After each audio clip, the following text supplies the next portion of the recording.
I'm Sabrina Register, Comcast Neighborhoods. It may look like I've traveled to Holland, but I'm still in Washington, just a couple of miles from the U.S.-Canadian border. We're in Lynden, one of the largest Dutch-American cities in the United States. Coming up, we'll check out this charming city and see what it has to offer, including accommodations where you can sleep inside a windmill, plus some delightful Dutch treats. It's all on Neighborhoods.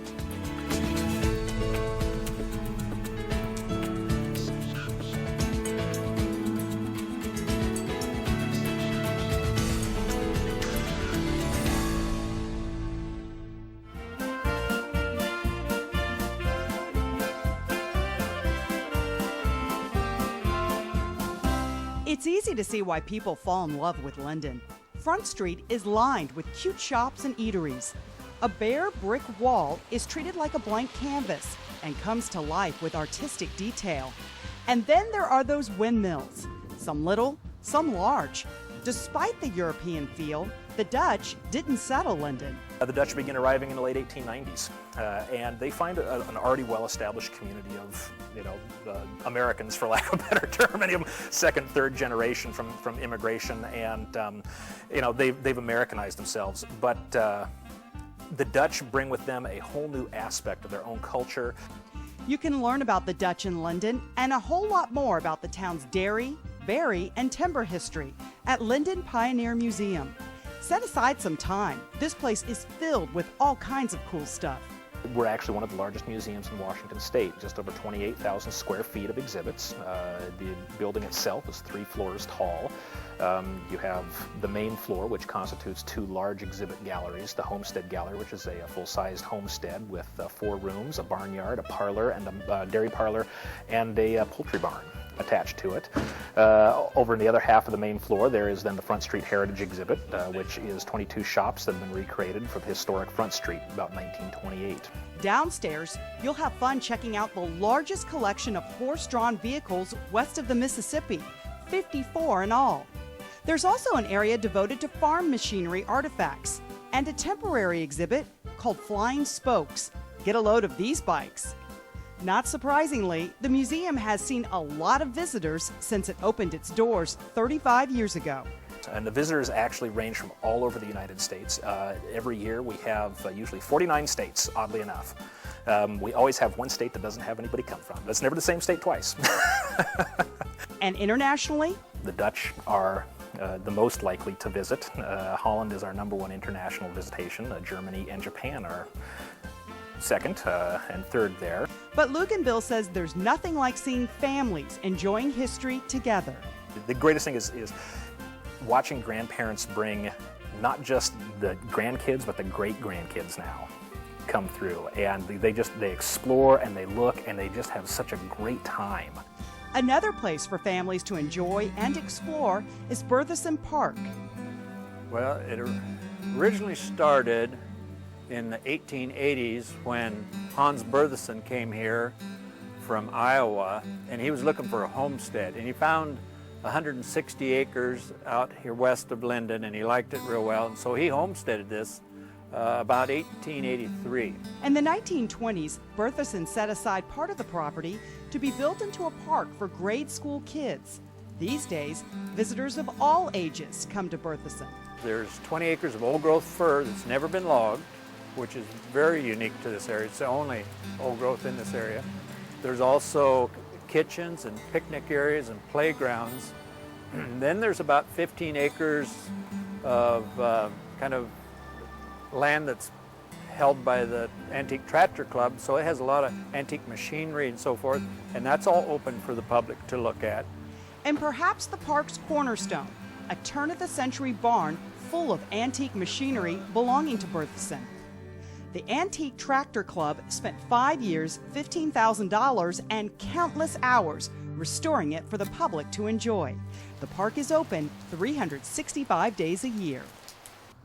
Lynden has a rich dairy history, and while milk might first come to mind, ice cream and other dairy delights are never far off the brain. Is that eggnog for you? That's right. Edeline Dairy is a well-known name in Whatcom County. My mother and father-in-law, they started Edeline Dairy back in 1975. Their names are Ed and Aileen Bransma, so couldn't think of another name, so they put the two names together and came up with Edeline.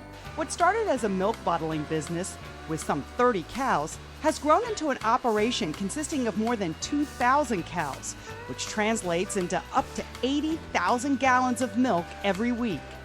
Customers even come down from BC to stock up on cheese, eggs, butter, milk, and oh, did we mention ice cream? What's your favorite flavor? Cookies and cream. Cookies and cream. Which other one would you suggest? The Oreo mint. Oreo mint. Why do you like cookies and cream so much? I like Oreos. Yeah, got a lot of Oreos in them. Okay, so you'd recommend the ice cream, huh?